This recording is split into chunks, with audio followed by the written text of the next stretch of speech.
Assalamualaikum warahmatullahi wabarakatuh. Bertemu lagi masih dalam pembelajaran prakarya secara virtual. Tetap semangat ya anak-anak, salam sehat selalu. Baik anak-anak, pada pertemuan kali ini Bapak akan melanjutkan pembahasan tentang kerajinan bahan lunak. Jika pada pertemuan sebelumnya kita membahas kerajinan bahan lunak alam, kali ini kita akan membahas kerajinan bahan lunak buatan. Kerajinan bahan lunak buatan yang pertama adalah lilin. Sebelum kita membahas lilin lebih jauh, Bapak ajukan dulu pertanyaan. Adakah sumber penerangan di daerah tempat tinggal kamu? Ketika kalian menjawab sumber penerangannya adalah lampu, jawaban kalian betul. Namun, pernahkah kalian menggunakan lilin saat padam listrik? Ya. Lilin merupakan sumber penerangan yang terdiri atas sumbu yang diselimuti oleh bahan bakar padat. Menurut sejarah, sebelum abad ke-19, bahan bakar yang terkandung di dalam lilin adalah lemak sapi yang mengandung banyak asam stearat.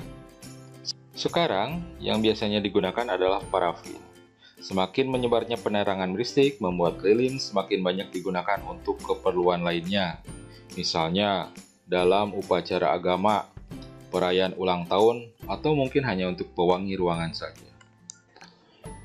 Bahan pembuatan kerajinan lilin. Yang pertama, lilin lebah. Kedua, lilin batang. Ketiga, parafin. Keempat, plastisin. Kelima, silikon. Dan keenam, katalis untuk cetakan. Alat pembuat kerajinan lilin. Cetakan, panci, kompor, dan sendok. Produk kerajinan lilin produksi Indonesia telah dikenal di mancanegara. Pengrajin lilin Nusantara telah berhasil menciptakan kerajinan lilin dengan berbagai bentuk dan inovasi. Pada awalnya, bentuk lilin hanya sebagai batangan dan warnanya pun hanya putih saja. Namun, perkembangan pengetahuan menjadikan kerajinan lilin semakin berkembang pesat. Kita dapat melihat bentuk lilin yang bervariasi seperti aneka flora dan fauna, bahkan sekarang sudah mulai membentuk lilin hias yang merupakan duplikasi dari berbagai bentuk makanan seperti burger, es krim, pizza, mie baso, dan sate lontong. Dahulu lilin tidak memiliki aroma. Sekarang, aroma lilin dibuat dengan berbagai rasa. Bahan berikutnya adalah fiberglass. Apakah fiberglass itu? Fiberglass adalah serat gelas berupa kaca cair yang ditarik menjadi serat tipis. Serat ini dapat dipintal menjadi benang atau ditenun menjadi kain.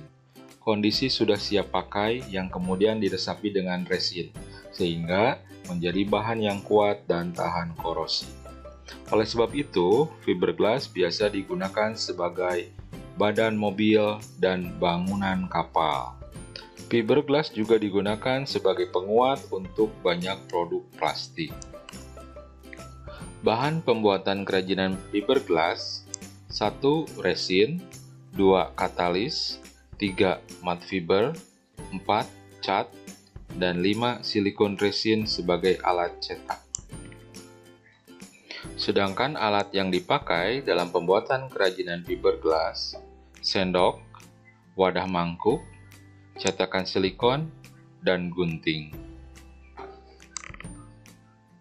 Produk kerajinan fiberglass banyak diminati masyarakat, terutama untuk kerajinan hiasan atau bentuk souvenir. Fiberglass memiliki sifat kuat dan tahan lama. Juga karakter warnanya yang bening menjadikan kerajinan ini dapat dibuat menyerupai air atau kaca. Bahan berikutnya adalah gips. Kerajinan dari gips banyak diminati orang karena pembuatannya terbilang mudah.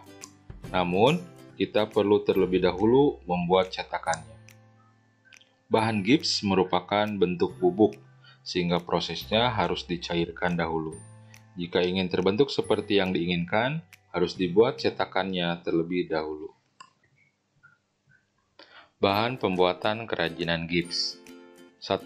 Bubuk gips, 2 plastisin atau silikon, 3 cat akrilik. Alat pembuatan kerajinan gips: 1 mangkuk atau gelas, 2 pengaduk atau sendok, 3 cetakan plastisin, 4 kaos.